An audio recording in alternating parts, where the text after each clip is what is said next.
What's up, viewers? Welcome to Different Brains. I'm your host, Alexandra Wright, and you're watching The Week in Neurodiversity.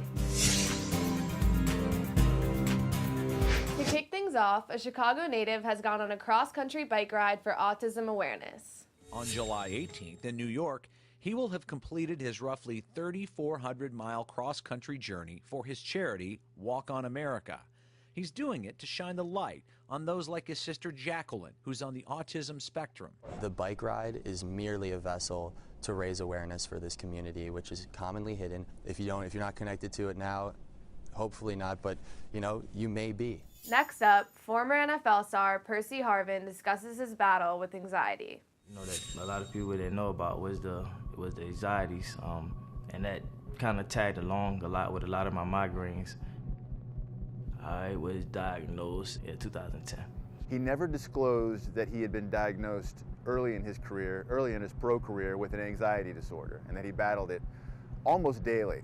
8 years or so, that remained a secret.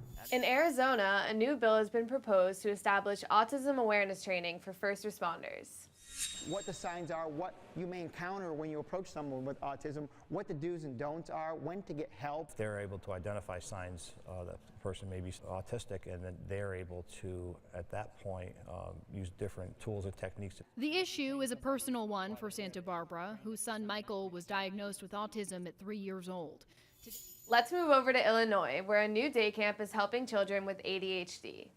Specially trained camp counselors guide kids through a day of art, academic learning, and athletics. The program is built around an intensive behavioral structure of point and positive reinforcement. We want to help kids make small improvements without overwhelming them. So we're building on small steps each week and building on the strategies each week so that we're seeing small changes that can grow into bigger changes by the end of the summer. And finally, at the University of Kentucky, a man with Down syndrome is breaking barriers with the help of his mentor. After meeting 3 years ago, the two Winchester boys now hang out every Friday.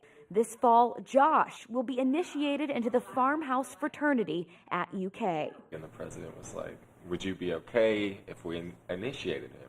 The gesture will make Josh Brack's little brother. And by doing so, according to Brack's research, the first man ever with Down syndrome to be initiated into a social fraternity. And while you're here at Different Brains, be sure to check out some of our other content, like Exploring Different Brains with Dr. Hacky Reitman and the Spectrumly Speaking podcast hosted by Becca Laurie and Dr. Catherine Cody. That wraps it up for this episode. Which story caught your eye the most? Be sure to let us know in the comments, and don't forget to subscribe. Thanks for watching, and remember, you keep advocating and we'll keep bringing the news.